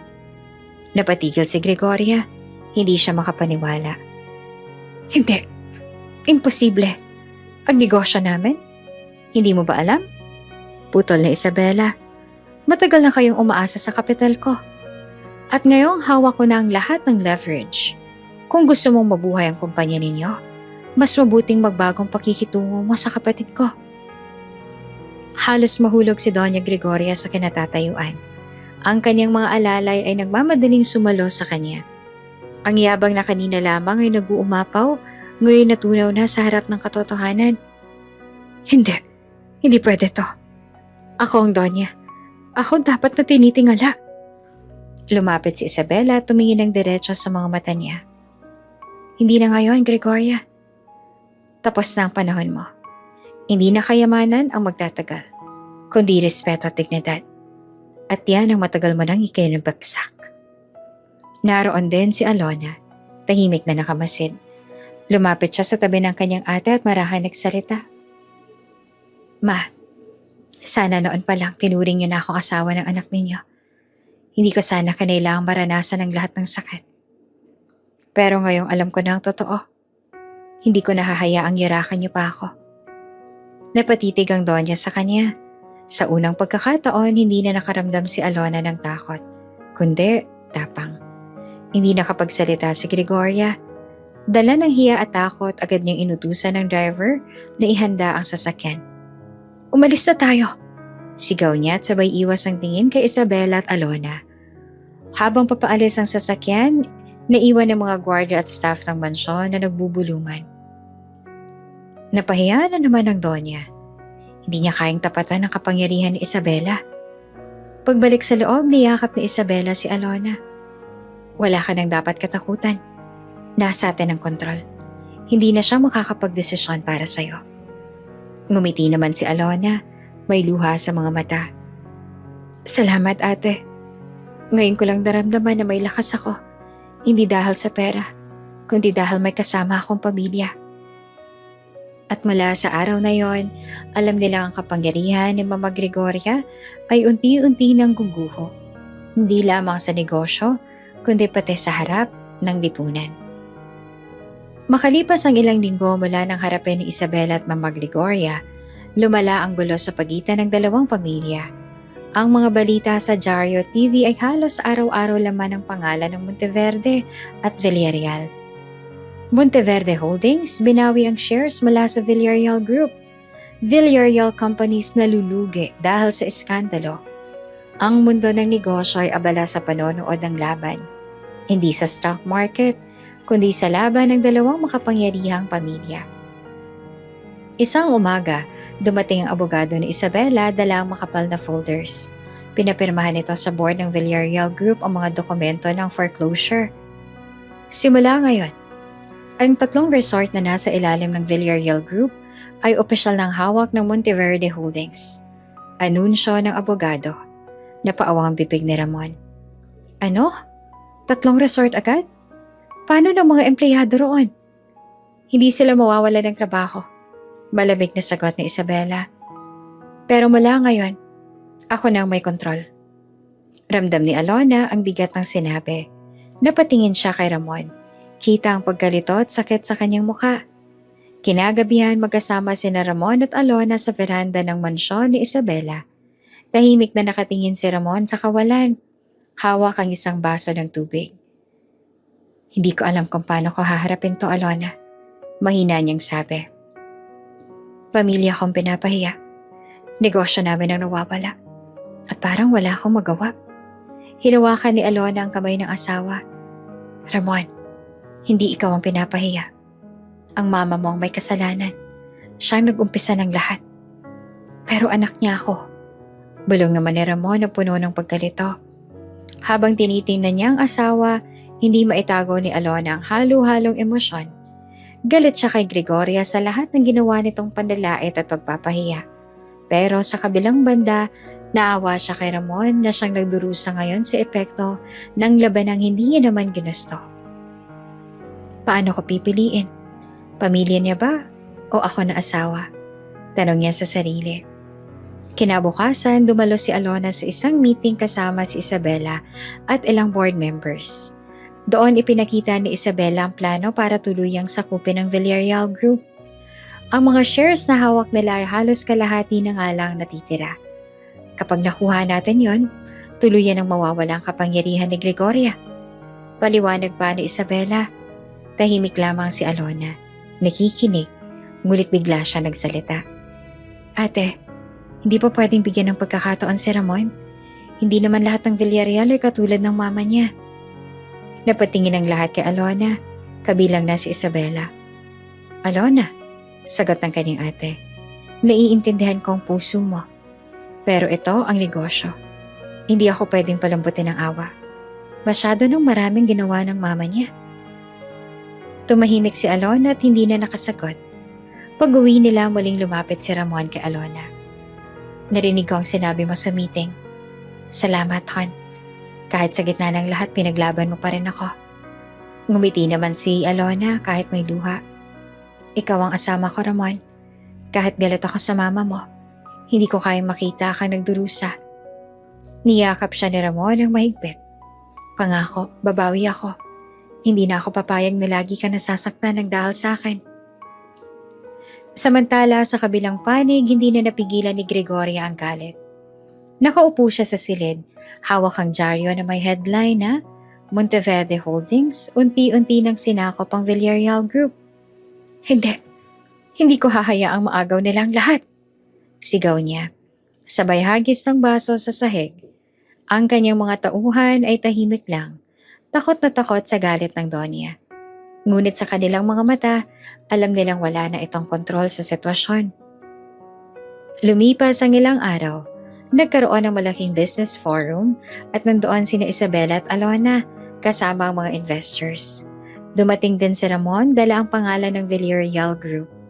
Habang nagsasalita si Isabela tungkol sa transparency at modernong pamamalakad ng negosyo, biglang tumayo si Gregoria at sinubukang magsalita. Hindi totoo yung sinabi mo. Ang Villarreal Group ay matibay pa rin. Ngunit hindi siya pinakinggan ng karamihan. Sa halip ay nakatutok ang mga kamera kay Isabela at kay Alona na nakaupo sa tabi niya. Mahinahon ngunit may dignidad. Gregoria, malamig na sabi ni Isabela. Wala ka ng karapatan na magsalita rito. Ang mga dokumento at numero ang nagsasalita. At ito, inilabas niya ang kontrata ng pagbawi ng shares. Ito ang ebidensya. Napahiyang muli si Mama Gregoria. Habang lumalabas siya ng forum, narinig niyang bulungan ng mga tao. Wala na. Tapos na ang kapangyarihan niya. Monteverde na ang may hawak ng lahat. Sa mga susunod na araw, lalong lumakas ang tensyon. Ang Monteverde Holdings ay patuloy na lumalago habang ang Villarreal Group ay unti-unting gumuho. At sa gitna ng lahat ng ito, si Alona ang naiipit. Isang anak at kapatid ng Monteverde, ngunit asawa ng isang Villarreal. Habang nakatingin siya kay Ramon na pagod sa laban, alam niyang mas mabigat pa ang darating. Sa kasagsagan ng laban sa negosyo, isang umagay yumanik ang mundo ng lipunan at media. Pagbukas pa lang ng TV at radyo, iisang headline ang bumungad. Doña Gregoria, sangkot sa money laundering. Kumpanyang Villarreal inimbestigahan sa anomalya. Sa social media kumalat ang mga dokumento at larawan. May mga screenshot ng offshore accounts pati mga resibong nagpapakita ng iligal na transaksyon. Hindi totoo yan. Paninira lang yan. Halos pasigaw na sigaw ni Gregoria habang hawak ang dyaryo. Ngunit hindi na naniwala ang mga tao sa paligid niya. Kahit ang kanyang mga dating kaalyado sa negosyo ay nag-umpisang lumayo. Masyado na siyang maraming kalaban. Bulong ng isa sa mga board members. Hindi na natin siya kayang ipagtanggol. Kung tataliwas tayo kay Isabela, baka tayo pang madamay. Sagot naman ng isa. Kinahapunan dumating ang mga investigator sa mansyon ng Villarreal. Bitbit nila ang search warrant at agad na pumasok sa opisina ni Doña Gregoria. Madam, kailangan naming suriin ang inyong mga dokumento at accounts. Magalang nasabi ng lead investigator. Walang makakakuha ng papeles ko. Ako si Doña Gregoria Villarreal. Sigaw niya. Ngunit kahit sigawan pa niya, walang nagawa. Isa-isang kinuha ang mga folder, computers at bank records. Napasandal si Ramon sa sofa. Halos hindi makapaniwala. Ma, paano niyo nagawa to? Hindi sumagot ang ina. Sa halip ay tahimik siyang umiyak. Pilit na tinatago ang muka sa kanyang panyo. Kinabukasan, mas lumala ang balita. Ipinakita sa TV ang footage ng raid sa mansyon at ang mga tao sa kalsada ay nagbunyi. Yan ang bagay sa mapang-ape, sigaw ng isang tindera sa palengke. Si Alona ang pinapahiya nila noon. Ngayon, mas mataas pang tingin ng tao sa kanya kaysa sa Donya na yan. Nag-viral din ang mga memes ni Mama Gregoria. Nakayuko habang bitbit ang mga kahon ng ebidensya. Caption, ang Donyang mapanghamak, ngayon mapapahiya. Nabalitaan din ni Alona ang lahat habang nasa opisina ni Isabela. Halos hindi siya makapaniwala. Ate, hindi ko akalaing darating sa ganito. Kahit masama ang loob ko kay Mama, naaawa pa rin naman ako. Hinawakan niya si Isabela sa balikat. Natural lang yan, Alona. Mabait ang puso mo. Pero tandaan mo, may kabayaran ang lahat ng ginawa niya. Kinagabihan, pumunta si Ramon sa bahay ng Monteverde. Halos luhaan siya nang harapin si Alona. Alona, hindi ko na alam ang gagawin. Ang mama ko, babagsak na. At pakiramdam ko kasalanan ko rin dahil hindi ko siya napigilan. Marahang hinawakan naman ni Alona ang kamay niya. Ramon, hindi ikaw ang dapat sisihin. Siya mismo ang gumawa ng mali. Pero ikaw, may pagkakataon ka pa para ituwid ang lahat. Paglipas ng ilang linggo, tuluyan ang bumagsak ang pangalan ni Mama Gregoria. Ang kanyang mga negosyo ay sinara. Ang kanyang mga ari-arian ay na-freeze. At halos wala nang natirang kakampi sa lipunan. Minsan lumabas siya sa publiko. Nakasuot ng itim na shades. Subalit hindi maikuble ang mga bulungan at tawa ng mga tao. Siya ba yun? Ang dating mataas magsalita? Tingnan mo, wala nang nagbubukas ng pinto para sa kanya. Sa isang iglap, ang dating kinatatakutan ng lahat ay naging tampulan ng awa at panlalait. Sa loob ng kanyang silid, nakaupo si Mama Gregoria. Hawak ang lumang litrato ni Ramon at Alona sa araw ng kanilang kasal. Unti-unti nang nagkakalubot ang kanyang mukha sa pag-aalala at takot. Ako ang Donya. Ako ang reyna ng lipunan. Bulong niya ng paulit-ulit. Ngunit kahit ilang ulit niyang sabihin, wala nang naniniwala. Para kay Alona, hindi pa tapos ang laban. Ngunit alam niyang unti-unti nang bumabaliktad ang kapalaran. Kung noon siyang pinapahiya at pinaluluhod, ngayon, si Gregoria na mismo ang lugmok sa kahihiyan.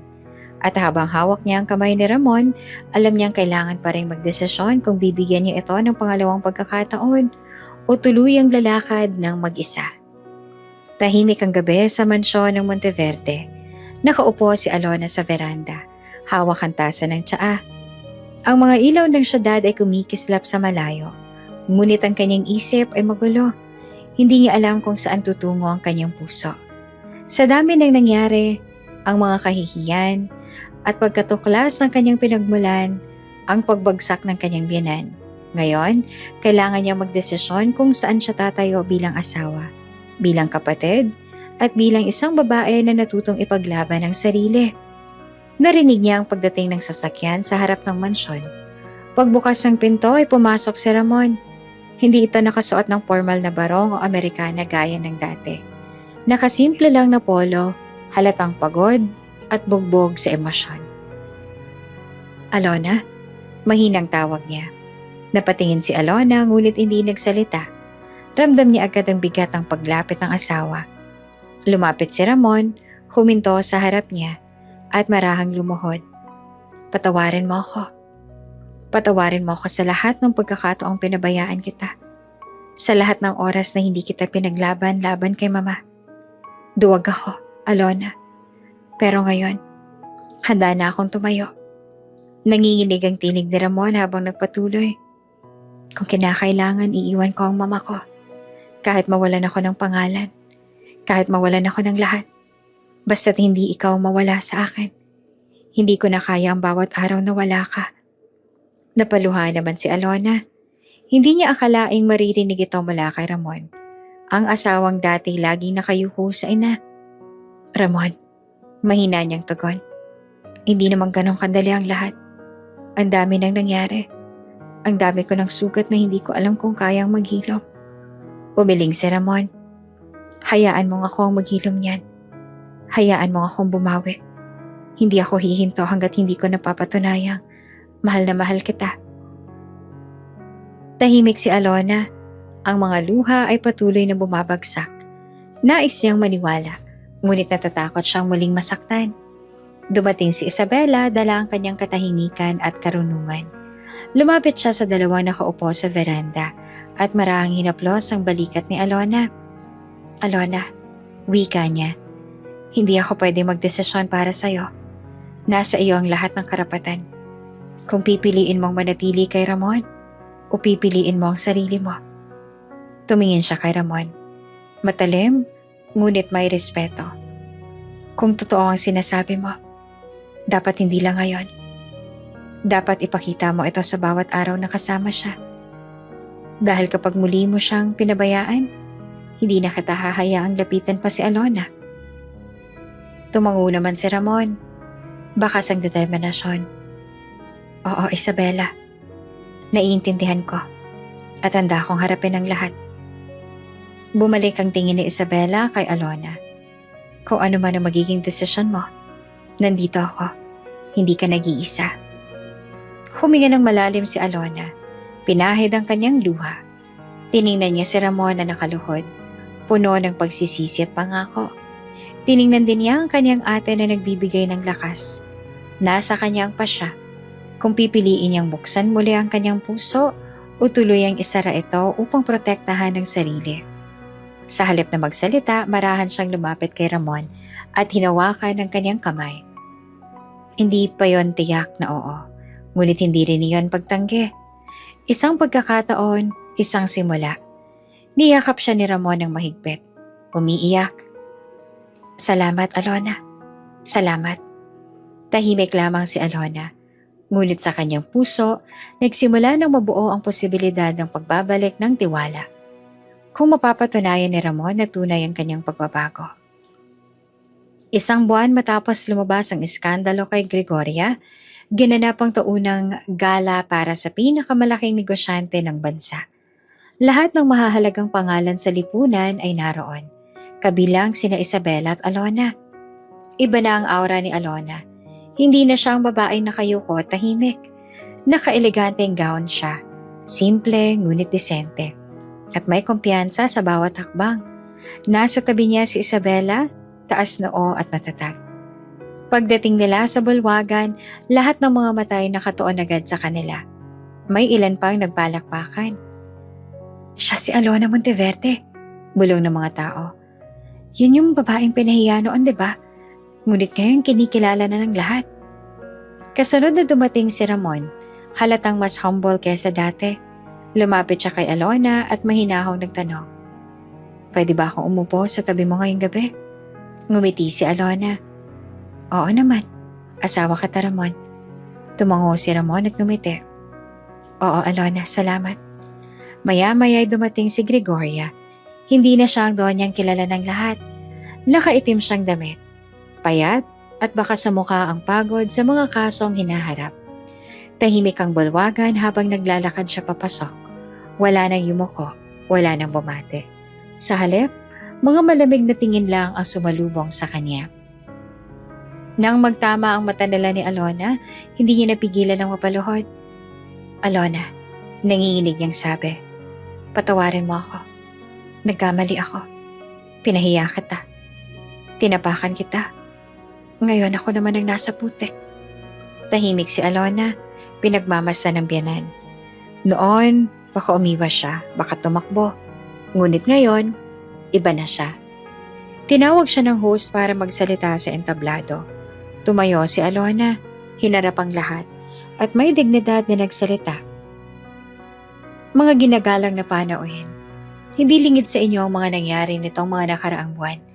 Maraming beses akong napahiya, itinuring na wala. Pero ngayong gabi, gusto kong ipaalam sa lahat na hindi ako katulong. Ako ay asawa, ako ay kapatid, at higit sa lahat, ako ay tao na may dignidad. Nagpalakpakan ng lahat. Ang ilan ay napaluha, lalo ng mga kababaihan na nakarelate sa kanyang pinagdaanan. Nagpatuloy siya. Hindi kayamanan ng batayan ng respeto. Hindi rin kapangyarihan. Ang tunay na batayan ay kung paano tayo marunong gumalang sa isa't isa, mayaman man o mahirap. Habang nagsasalita si Alona, unti-unting tumulo ang luha ni Gregoria.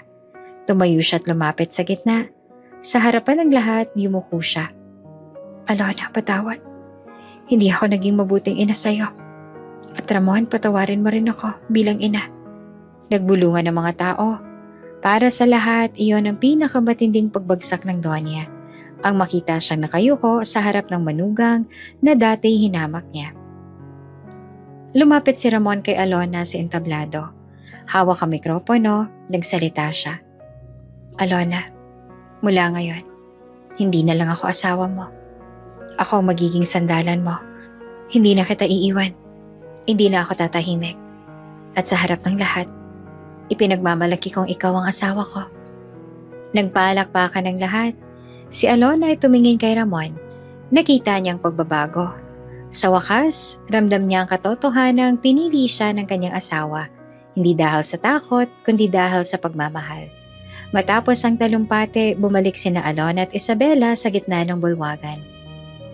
Magkahawak ang kanilang kamay, nakangiti sa isa't isa. Alona, sabi ni Isabela, ngayon alam na ng lahat kung sino ka. At higit pa doon, alam mo na rin kung sino ka sa sarili mo.